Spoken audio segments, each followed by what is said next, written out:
Hi, my name is Emma, and this is my tribute speech about my great-grandmother. She was known to me as Granny, but her name was Helen Carter.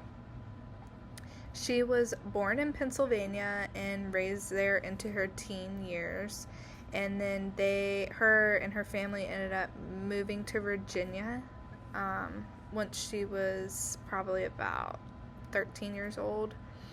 She was the oldest out of her 14 siblings, and when she was old enough, she was the one taking care of her siblings and helping them out a lot. She married my great-grandfather at 19 years old, and when they got married, they moved to Rescue onto a property that had been in my great-grandfather's family since the 1800s.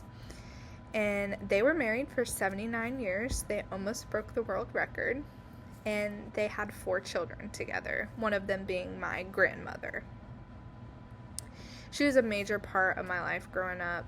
I just lived right down the street from her, so we were able to go over to their house a lot. And so I got to see her almost every week. She taught me a lot of things growing up. She taught me how to sew, and she would make clothes for my dolls and do matching outfits, and she would teach me how to make blankets. She also taught me how to play card games. She loved playing cards. She would play cards on the computer, or she would play with me whenever I was over there.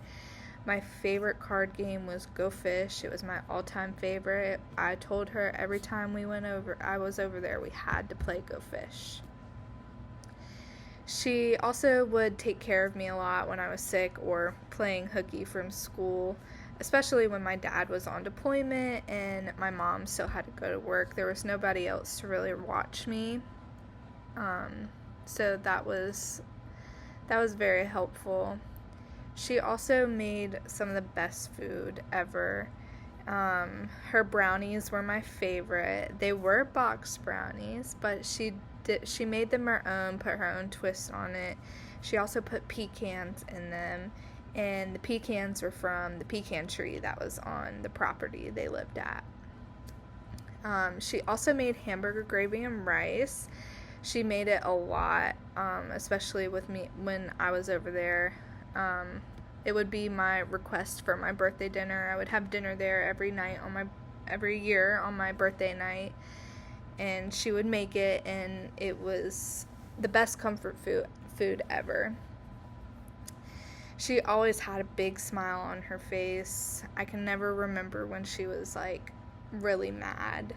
She was constantly joking about stuff, and she always cared for people. Unfortunately, she did pass away in 2021, but she was an amazing person and was always there for people. And I do feel a lot of my passion for caring for others and my strong feelings of empathy do stem from her. And she was just overall a major part of my life, and I will always remember her. And that concludes my tribute speech about my great-grandmother.